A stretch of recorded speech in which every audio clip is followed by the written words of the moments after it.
Olá, queridos, a paz do Senhor Jesus. Vamos prosseguir com a nossa aula de hoje. Só lembrando que na aula passada nós falamos sobre inspiração e hoje, na aula de hoje, nós vamos falar sobre inspiração ou expiração. Observe o tom da pronúncia, o tom da verbalização. Inspiração ou expiração. Observe que tem uma grande diferença de uma palavra para a outra. Inspiração começa com a letra I. Expiração começa com a letra E. Então, bora prosseguir. Inspiração ou expiração. A palavra inspiração vem do latim e significa respirar para dentro. Ela é usada pela ARC, Almeida Revista e Corrigida, somente 2 vezes no Novo Testamento, encontrada na segunda carta do apóstolo Paulo a Timóteo, no capítulo 3, versículo 16, e na segunda carta do apóstolo Pedro, capítulo 1, versículo 21. Este vocábulo, embora consagrado pelo uso e, portanto, pela teologia, não é um termo adequado, pois pode parecer que Deus tenha soprado alguma espécie de vida divina em palavras humanas.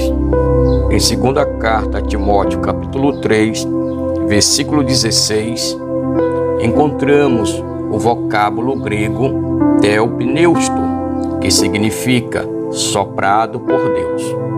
Portanto, podemos afirmar que toda a Escritura é soprada ou expirada por Deus, e não inspirada como expressa a ARC. As Escrituras são o próprio sopro de Deus, é o próprio Deus falando.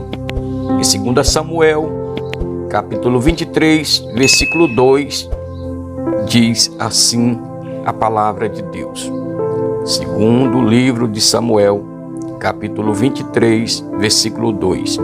O Espírito do Senhor falou por mim e a sua palavra esteve em minha boca. Segunda carta do apóstolo Pedro, capítulo 1, versículo 21, diz assim: porque a profecia nunca foi produzida por vontade de homem algum, mas os homens santos de Deus falaram inspirados pelo Espírito Santo. Este vocábulo se torna mais inadequado ainda, pois a tradução da ARC transmite a ideia de que os homens santos foram inspirados pelo Espírito Santo. O fato é que o homem não é inspirado, mas a palavra de Deus é que é expirada. Então vejamos e entendemos esse ponto aqui que é fundamental.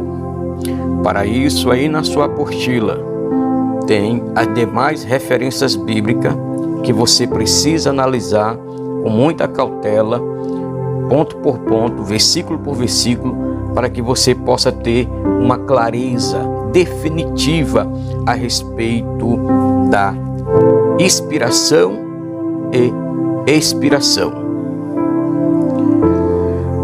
Então observe que cada Bíblia ela tem uma tradução diferente, uma linguagem diferente.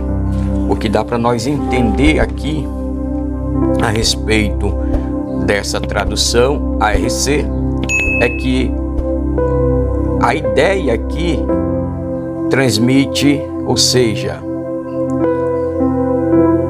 transmite a ideia de que os homens santos foram inspirados pelo Espírito Santo. O fato é porque o homem não é inspirado, mas a palavra de Deus é que inspira. Observe, o homem em si, ele não é inspirado, mas a palavra de Deus inspira o homem. Todas as vezes que nós ministramos a palavra de Deus, possamos entender isso. Não é nós que somos inspirados, mas a palavra de Deus nos inspira, porque a palavra de Deus é inspirada e ela nos envolve da inspiração e expiração de Deus em nossa vida.